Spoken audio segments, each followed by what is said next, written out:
Manifestation ചെയ്യുമ്പോൾ നിങ്ങൾ വരുത്തുന്ന ഒരു വലിയ മിസ്റ്റേക്കുണ്ട്, ഒരു വലിയ തെറ്റ്. ആ തെറ്റ് നമുക്കൊന്ന് മനസ്സിലാക്കിയതിന് ശേഷം അതൊന്ന് തിരുത്താം. അപ്പോൾ ഇപ്പോൾ റീഡിംഗ് എടുത്തപ്പോൾ മാനിഫെസ്റ്റേഷൻ റിലേറ്റഡ് ആയിട്ടുള്ള ഒരു റീഡിംഗ് ആണ് വന്നത്. അപ്പോൾ അതുകൊണ്ട് അതിനെക്കുറിച്ച് കുറച്ചുകൂടെ ഡീറ്റെയിൽഡ് ആയിട്ട് പറയാമെന്നൊന്ന് വിചാരിച്ചു. ഓക്കെ, നമുക്ക് ഇന്നൊന്ന് മനസ്സിലാക്കാം ഇതെന്താണെന്ന്. മാനിഫെസ്റ്റേഷൻ ചെയ്യുമ്പോൾ നമ്മൾ സാധാരണ മാനിഫെസ്റ്റ് ചെയ്യുമ്പോൾ എന്താണ് ചെയ്യുന്നത്? നമ്മൾ യാചിക്കുകയാണ്. ആക്ച്വലി നമ്മൾ ചെയ്തുകൊണ്ടിരിക്കുന്നത് യാചിക്കുകയാണ്, ബെഗ്ഗിങ് ആണ് നമ്മൾ ചെയ്യുന്നത്. അതൊരിക്കലും ചെയ്യാൻ പാടില്ല. നമ്മൾ സാധാരണ ചെയ്യുന്നത് യൂണിവേഴ്സിനോട് നമ്മൾ എന്ത് ചോദിക്കും? എനിക്ക് പണം വേണം അല്ലേ, അല്ലെങ്കിൽ എനിക്ക് ജോലി വേണം, അല്ലെങ്കിൽ എന്താ, എനിക്ക് നല്ല ഒരു ബന്ധം വേണം. ഇതെല്ലാം നമ്മളിങ്ങനെ ആവശ്യപ്പെട്ടുകൊണ്ടിരിക്കുകയാണ് അല്ലേ, യാചിക്കുകയാണ്. ഇത് കേൾക്കുമ്പോൾ ഇതിലെന്താ മിസ്റ്റേക്ക്, അങ്ങനെയല്ലേ ചെയ്യേണ്ടതെന്ന് തോന്നും. അതിൽ തെറ്റൊന്നുമില്ല. പക്ഷേ ഒരു ചോദ്യം ഇവിടെ പ്രധാനമായിട്ടുള്ളത്, ഇതൊക്കെ ചെയ്യുമ്പോൾ നമ്മുടെ മനസ്സിൻ്റെ അവസ്ഥ എന്താണ് എന്നുള്ളതാണ്. മനസ്സിൻ്റെ അവസ്ഥ എന്താണ്, അതാണ് വലിയ ഒരു ക്വസ്റ്റ്യൻ. കാരണം നിങ്ങൾ പ്രാർത്ഥിക്കുന്നത് സമൃദ്ധിയുടെ ഒരു മൈൻഡ് സെറ്റിൽ നിന്നുകൊണ്ടാണോ അതോ ഒരു കുറവിൻ്റെ ഫീലിങ്ങിൽ നിന്നുകൊണ്ടാണോ? സമൃദ്ധിയുടെ മൈൻഡ് സെറ്റിൽ നിന്നുകൊണ്ടാണെങ്കിൽ ഇതെല്ലാം നടക്കും. കുറവിൻ്റെ ഫീലിങ്ങിൽ നിന്നുകൊണ്ടാണ് നിങ്ങൾ പ്രാർത്ഥിക്കുന്നതെങ്കിൽ ഇത് നടക്കില്ല. കാരണം എന്താണെന്നറിയാമോ? നിങ്ങൾ പറയുന്നത്, നിങ്ങളുടെ വാക്കുകളുടെ ഫ്രെയിം ഒന്ന് ചിന്തിച്ച്, എനിക്ക് വേണം, എനിക്ക് ഇല്ല അല്ലേ, എനിക്ക് കിട്ടിയില്ല. അപ്പോൾ ഇതെല്ലാം ഒരു നെഗറ്റീവ് മൈൻഡ് സെറ്റിലാണ് നമ്മൾ പറയുന്നത്. ഈ വികാരങ്ങളാണ് ഇമ്പോർട്ടൻറ്റ്. ഈ വികാരം വളരെ ഇമ്പോർട്ടൻ്റ് ആണ്. നിങ്ങൾ മാനിഫെസ്റ്റ് ചെയ്യുമ്പോൾ ഈ വികാരം എന്ത് മനസ്സിൽ നിന്നാണ് നിങ്ങൾ ചെയ്യുന്നത്? സമൃദ്ധിയുടെ മൈൻഡ് സെറ്റിൽ നിന്നുകൊണ്ടാണോ കുറവിൻ്റെ മൈൻഡ് സെറ്റിൽ നിന്നുകൊണ്ടാണോ നിങ്ങൾ മാനിഫെസ്റ്റ് ചെയ്യുന്നത് എന്നുള്ളത് വളരെ ഇമ്പോർട്ടൻ്റ്. അപ്പോൾ നിങ്ങൾ ദിവസവും നിങ്ങളുടെ മനസ്സിനെ പഠിപ്പിക്കുന്നത് എന്താ? എനിക്ക് ഇപ്പോഴും ഇല്ല എന്നല്ലേ നിങ്ങൾ എന്നും മനസ്സിനെ പഠിപ്പിക്കുന്നത്. കാരണം നിങ്ങൾ എന്നും ബെഗ് ചെയ്തുകൊണ്ടിരിക്കുകയാണ്. ആരാണ് യാചിക്കുന്നത്? ഇല്ലാത്തവരല്ലേ യാചിക്കുന്നത്. അപ്പം നിങ്ങൾ എന്നും നിങ്ങളുടെ മനസ്സിനെ പഠിപ്പിക്കുന്നത് എന്താ? എനിക്കില്ല, എനിക്ക് കിട്ടിയില്ല, എനിക്ക് വേണം. ഇതല്ലേ മനസ്സിനെ പഠിപ്പിക്കുന്നത്. അപ്പം നിങ്ങൾ ദിവസവും എന്നോണം നിങ്ങളുടെ മനസ്സിന് കൊടുക്കുന്ന, നിങ്ങളെ സബ് കോൺഷ്യസ് മൈൻഡിന് കൊടുക്കുന്ന ഒരു ഫീലിംഗ് എന്താ, ഒരു എനർജി എന്താ? ഇല്ലായ്മയുടെ എനർജിയാണ്. ഇല്ല അല്ലെങ്കിൽ കുറവ്, ഇതിൻ്റെ എനർജിയാണ് നിങ്ങൾ ഇതുവരെ കൊടുത്തുകൊണ്ടിരിക്കുന്നത്. ഇതാണ് ആ ഒരു ബിഗ് മിസ്റ്റേക്ക് എന്ന് പറയുന്നത്. നിങ്ങളുടെ ബ്രെയിൻ, നിങ്ങളുടെ സബ് കോൺഷ്യസ് മൈൻഡ്, നിങ്ങളുടെ ബ്രെയിനൊക്കെ നിങ്ങളുടെ വാക്കുകളെക്കാട്ടിൽ വിശ്വാസത്തിലെടുക്കുന്നത് എന്തിനെയാണെന്നോ? നിങ്ങളുടെ വികാരങ്ങളെയാണ്, നിങ്ങളുടെ വികാരത്തിനെയാണ്. വാക്കിനെക്കാട്ടിൽ വിശ്വസ്തതയിലെടുക്കുന്നത് നിങ്ങളുടെ വികാരത്തിനെയാണ്. അപ്പോൾ ഇതിൻ്റെ അതിർത്തി ഉണ്ടല്ലോ, ഈ സങ്കല്പവും യാഥാർത്ഥ്യവും തമ്മിലുള്ള അതിർത്തി പലപ്പോഴും നമ്മുടെ ബ്രെയിനിന് മനസ്സിലായിക്കൊള്ളണം എന്നില്ല. അപ്പോൾ ഞാനത് എക്സാമ്പിൾ പറയാം. ചില സിനിമ കാണുമ്പോൾ നിങ്ങൾ കരയുന്നത് എന്തുകൊണ്ടാണ്? നിങ്ങളുടെ അനുഭവമാണോ?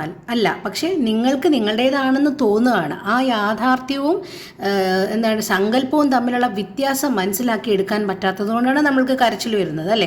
അപ്പോൾ ദിവസവും നിങ്ങൾ എന്താണ് ചെയ്യേണ്ടത് എന്ന് പറയാം. ദിവസവും നിങ്ങൾ എന്താണ് വിഷ്വലൈസ് ചെയ്യേണ്ടത്? എനിക്ക് കിട്ടുന്നു, എനിക്ക് ഇപ്പോൾ പണമാണ് ആവശ്യമെങ്കിൽ എന്ത് ചെയ്യണം? എനിക്ക് പണം കിട്ടുന്നു എന്ന് വിഷ്വലൈസ് ചെയ്യാം. റൈറ്റ് തിങ് ആണ്. അപ്പോൾ നിങ്ങളുടെ മനസ്സ് തിരിച്ച് ചിന്തിക്കുന്നില്ല, എനിക്കിതുവരെ ഇല്ല, വേണം, അങ്ങനെ ചിന്തിക്കുന്നില്ല. അപ്പോൾ നിങ്ങൾ എന്താ വിഷ്വലൈസ് ചെയ്യേണ്ടതെന്നറിയാമോ? നിങ്ങളുടെ മക്കളുടെ പഠന ചെലവ് നിങ്ങൾ സന്തോഷത്തോടെ നൽകുന്നത്, നിങ്ങൾ അവരുടെ ഫീസ് അടയ്ക്കുന്നത് കാണണം. നിങ്ങളുടെ പാരൻസിന് നിങ്ങൾ പൈസ കൊടുക്കുന്നു, അവരുടെ മെഡിസിൻസ് ഒക്കെ വാങ്ങിച്ച് കൊടുക്കുന്നു, അവരുടെ ചികിത്സയ്ക്ക് നിങ്ങൾ സഹായിക്കുന്നു. നിങ്ങൾക്ക് നിങ്ങളുടെ പേരൻസിന് ആവശ്യമുള്ള സാധനങ്ങളൊക്കെ നിങ്ങൾ വാങ്ങിച്ചു കൊടുക്കുന്നു, നിങ്ങളുടെ ഫ്രണ്ട്സിന് നിങ്ങൾ ഗിഫ്റ്റ് കൊടുക്കുന്നു. അങ്ങനെ കൊടുക്കുന്നതായിട്ട് വിഷ്വലൈസ് ചെയ്യുക, കിട്ടുന്നതായിട്ടല്ല. നിങ്ങൾ അക്യുമുലേറ്റ് ചെയ്യുന്നതായിട്ടല്ല വിഷ്വലൈസ് ചെയ്യേണ്ടത്, നിങ്ങൾ കൊടുക്കുന്നതായിട്ട് വിഷ്വലൈസ് ചെയ്യണം. നിങ്ങൾ കൊടുക്കുന്നു, ഇതാണ് വർക്ക് ചെയ്യുന്നത്. നിങ്ങളുടെ ആഗ്രഹങ്ങൾ എന്താണോ? അപ്പോൾ നിങ്ങൾക്ക് ആത്മവിശ്വാസം വേണം, അപ്പോൾ നിങ്ങൾ എന്താ, ആത്മവിശ്വാസമുള്ള ഒരു വ്യക്തിയായിട്ട് നിങ്ങളെ വിഷ്വലൈസ് ചെയ്യണം. നിങ്ങൾ ആത്മവിശ്വാസം ആഗ്രഹിക്കുകയും നിങ്ങൾ ലോകത്തിന് കൊടുക്കുന്ന ഒരു ഐഡൻറ്റിറ്റി എന്ന് പറഞ്ഞാൽ വലിയ കോൺഫിഡൻസ് ഒന്നും ഇല്ലാത്ത ഒരാളാണ്, എല്ലാത്തിനെയും ഭയക്കുന്ന ഒരാളാണ് എന്നൊരു ഐഡൻറ്റിറ്റി പുറത്തോട്ട് കൊടുക്കുകയും ചെയ്താൽ ഒരിക്കലും നിങ്ങൾക്കത് നടക്കത്തില്ല. അപ്പോൾ നിങ്ങളുടെ പ്രശ്നം ആരാ പരിഹരിക്കേണ്ടത്? നിങ്ങളാണ് പരിഹരിക്കേണ്ടത്. മനസ്സിലായോ? അപ്പോൾ ഒരു ചെറിയ എക്സാമ്പിൾ, ഒരു കർഷകനുണ്ടെന്ന് വിചാരിക്കുക. അയാളുടെ ഒരുപാട് വിത്തുകൾ ഇരിപ്പുണ്ട്. അയാളതിങ്ങനെ കൂട്ടി വെച്ചാൽ അയാൾക്ക് ഫലം കിട്ടുമോ? ഇല്ല. അയാളത് മണ്ണിലിടണം, ശരിയായ സൂര്യപ്രകാശം ആ വിത്തുകൾക്ക് ലഭിക്കണം, വെള്ളം കൊടുക്കണം, വളം കൊടുക്കണം. അപ്പോൾ അതെല്ലാം വളർന്ന് വന്നിട്ട് അയാൾക്ക് അതിൽ നിന്ന് ഈൽഡ് കിട്ടും, അയാൾക്ക് അതിൽ നിന്ന് ബെനിഫിറ്റ് ഉണ്ടാകും. അങ്ങനെയല്ലേ? കൊടുക്കുമ്പോഴാണ് കിട്ടുന്നത്. കൊടുക്കുന്നവനാണ് യഥാർത്ഥ സമ്പന്നൻ. ആരാണ്? കൊടുക്കുന്നവനാണ് യഥാർത്ഥത്തിൽ സമ്പന്നൻ. കൊടുക്കുന്നവനാണ്. അപ്പോൾ കൊടുക്കാൻ കഴിയണം എന്നുള്ളതാണ്. അതൊരു എനർജി ഫ്ലോ ആണ്. നമ്മൾ പൈസയെ പറയുന്നത് എന്താ? ചക്രം എന്നാ അല്ലേ? അപ്പോൾ അത് കൂട്ടിവെക്കാനുള്ളതാണോ ചക്രം? അല്ല. ഇങ്ങനെ സൈക്കിൾ പോലെ ഒരാളുടെ കയ്യിൽ നിന്ന് മറ്റൊരാളുടെ കയ്യിലേക്ക് പോകുന്നതാണ്. അപ്പോൾ നമ്മളെ മനസ്സിലാക്കണം, ഇങ്ങനെ ഒഴുകുന്ന നദിയില്ലേ, ഒഴുകുന്ന നദിയാണ് ഏറ്റവും ശുദ്ധമായിട്ട് നിൽക്കുന്നത്. കെട്ടിക്കിടക്കുന്ന വെള്ളത്തിന് എന്തുണ്ടാവും? ദുർഗന്ധം ഉണ്ടാവും. അതുപോലെയാണ് എനർജിയും. അതിങ്ങനെ ഒഴുകണം എന്നുള്ളതാണ്. ഫ്ലോ ആണ് ആവശ്യം. അപ്പോൾ നിങ്ങൾ എന്ത് ചെയ്യണം? പണം നിങ്ങൾക്ക് കിട്ടുന്നു, നിങ്ങളത് ഒരുപാട് ആളുകൾക്ക് കൊടുക്കുന്നതായിട്ട് വിഷ്വലൈസ് ചെയ്യണം. നിങ്ങൾ ആ പണത്തിനെ പ്രയോജനപ്പെടുത്തുന്നതായിട്ട് വിഷ്വലൈസ് ചെയ്യാൻ നിങ്ങൾക്ക് സാധിക്കണം എന്നുള്ളതാണ് ഇമ്പോർട്ടൻ്റ് ആയിട്ടുള്ള പാഠം. അതാണ് നിങ്ങൾ വിഷ്വലൈസ് ചെയ്യുമ്പോൾ നിങ്ങൾ ഇത്രയും കാലം ചെയ്തുകൊണ്ടിരുന്ന ഒരു ബിഗ് മിസ്റ്റേക്ക് എന്ന് പറഞ്ഞാൽ എന്താണ്? നിങ്ങളെല്ലാം കിട്ടുന്നതായിട്ട് സ്വീകരിക്കുന്നതായിട്ട് മാത്രമാണ് ഇമാജിൻ ചെയ്തുകൊണ്ടിരുന്നത്. ഇനി എന്താണ് ചെയ്യേണ്ടത്? അത് കൊടുക്കുന്നതായിട്ട് നിങ്ങൾ വിഷ്വലൈസ് ചെയ്യണം എന്നുള്ളതാണ് ഇമ്പോർട്ടൻറ്റ്. ഓക്കെ. അപ്പോൾ പണം കൊണ്ട് നിങ്ങൾ മറ്റ് ജീവിതങ്ങൾ മാറ്റുന്നു എന്നുള്ളത് നിങ്ങൾ വിഷ്വലൈസ് ചെയ്യാൻ തുടങ്ങുകയാണ്. ഇനി സ്നേഹത്തിൻ്റെ കാര്യത്തിലാണെങ്കിൽ സ്നേഹത്തിൻ്റെ കാര്യത്തിൽ എങ്ങനെയാണ് ഇത് വർക്ക് ചെയ്യുന്നത്?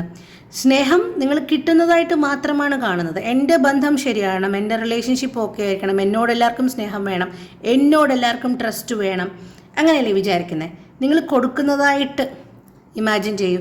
നിങ്ങൾ ഏറ്റവും കൂടുതൽ നിങ്ങൾ മറ്റുള്ളവരെ സ്നേഹിക്കുന്ന ഒരു വ്യക്തിയായിട്ട് നിങ്ങൾ ഇമാജിൻ ചെയ്യൂ. സ്നേഹം പങ്കിടുന്നതായിട്ട് അനുഭവിക്കണം. കിട്ടുന്നതായിട്ട് മാത്രം കാണാതെ സ്നേഹം പങ്കിടുന്നതായിട്ട് നിങ്ങൾ വിഷ്വലൈസ് ചെയ്യണം. നിങ്ങളുടെ സാന്നിധ്യം കൊണ്ട് തന്നെ മാത്രം ആൾക്കാർക്ക് സന്തോഷം തോന്നുന്നതായിട്ട് നിങ്ങൾ വിഷ്വലൈസ് ചെയ്യണം. അപ്പോൾ എന്ത് കാര്യം അങ്ങനെയാണ്? മുമ്പേ നമ്മൾ പറഞ്ഞില്ലേ, നിങ്ങൾക്ക് ആത്മവിശ്വാസം വേണം. നിങ്ങൾ ആത്മവിശ്വാസമുള്ള വ്യക്തിയായി, നിങ്ങൾ മറ്റുള്ളവർക്ക് ആത്മവിശ്വാസം പകർന്നു കൊടുക്കുന്ന വ്യക്തിയായിട്ട് നിങ്ങൾ വിഷ്വലൈസ് ചെയ്യണം. അത് നിങ്ങൾ കൊടുക്കുന്നതായിട്ട് എന്താണോ നിങ്ങളുടെ ആവശ്യം അത് നിങ്ങൾ മറ്റുള്ളവർക്കും കൂടി കൊടുക്കുന്നതായിട്ട് നിങ്ങൾ വിഷ്വലൈസ് ചെയ്ത് കഴിഞ്ഞാൽ നിങ്ങൾ ഇതുവരെ ചെയ്ത മാനിഫെസ്റ്റേഷനിൽ ചെയ്തു വന്ന ആ ഒരു ബിഗ് മിസ്റ്റേക്ക് നിങ്ങൾ മാറ്റിക്കഴിഞ്ഞാൽ കുറച്ചും കൂടി കാര്യങ്ങൾ ഈസി ആകും. നിങ്ങളൊന്ന് വിഷ്വലൈസ് ചെയ്ത് ഇതൊന്ന് ട്രൈ ചെയ്ത് നോക്കും, നിങ്ങൾക്ക് മനസ്സിലാവും. കാരണം ഇങ്ങനെ വിഷ്വലൈസ് ചെയ്യുമ്പോൾ ഇത് അനുഭവതലത്തിൽ ഇത് നിങ്ങൾക്ക് ഫീൽ ചെയ്യാൻ പറ്റും. കാരണം ബ്രെയിനിന് എന്തറിയില്ല, യാഥാർത്ഥ്യവും സങ്കല്പവും തമ്മിലുള്ള ഡിഫറൻസ് മനസ്സിലാക്കാൻ പറ്റത്തില്ല. അപ്പം നിങ്ങൾക്കിത് അനുഭവതലത്തിൽ ഇത് നിങ്ങൾക്ക് ഫീൽ ചെയ്യാൻ തുടങ്ങും. അങ്ങനെ ആ വിഷ്വലൈസേഷൻ എന്ത് ചെയ്യുന്നറിയാമോ? വേറെ പേപ്പർ എടുക്കട്ടെ, ഒരു സെക്കൻഡ്, നിങ്ങൾക്ക് കാണാൻ പറ്റത്തില്ല. എനിക്കൊരു രസമായിട്ട് തോന്നി ഇങ്ങനെ എഴുതിയൊക്കെ കാണിക്കുന്നത്, അതുകൊണ്ടാണ്. വിഷ്വലൈസേഷൻ എന്ത് സംഭവിപ്പിക്കും? വിഷ്വലൈസേഷൻ നിങ്ങളുടെ ഐഡൻറ്റിറ്റി മാറ്റും. ഓക്കെ. നിങ്ങളുടെ ഐഡൻറ്റിറ്റി മാറുമ്പോൾ എന്ത് സംഭവിക്കും? നിങ്ങളുടെ തീരുമാനങ്ങൾ മാറും അല്ലേ? നിങ്ങൾക്ക് ശരിയായ തീരുമാനങ്ങൾ എടുക്കും. ഈ ശരിയായ തീരുമാനങ്ങൾ നിങ്ങളുടെ ശീലങ്ങൾ മാറ്റും.